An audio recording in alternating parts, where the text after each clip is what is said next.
Ang mabuting balita ay matatagpuan sa ika-11 kabanata ng Ebanghelyo sang-ayon kay San Lucas, talata 47 hanggang 54. Kahabag-habag kayo.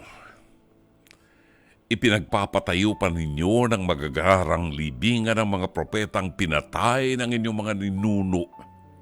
Sa gayon, kayo na rin ang nagpapatunay na sang-ayon kayo sa ginawa ng inyong mga ninuno, sapagkat sila ang pumatay sa mga propeta, at kayo naman ang nagtatayo ng libingan ng mga ito.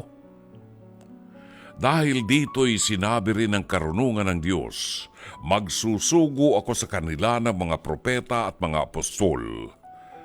Ang ilan ay papatay nila, at ang iba namay uusigin.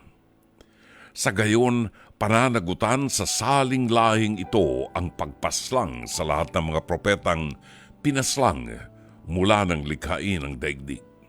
Magmula kay Abel hanggang kay Zacarias na pinatay sa pagitan ng dambana at ng dakong banal.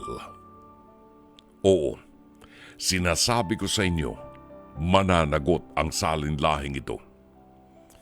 Kahabag-habag kayo mga dalubhasa sa kautusan, sapagkat ipinagkakait ninyo ang susi ng kaalaman.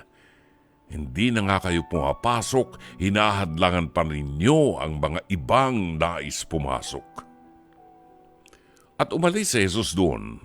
Mula noon, tinuligsa na siya ng mga tagapagturo ng kautusan at ng mga pariseyo at pinagtatatanong tungkol sa maraming bagay upang masilo siya sa pamagitan ng kanyang pananalita. Giliw ng mga kapatid, ang mabuting balita ng Panginoon.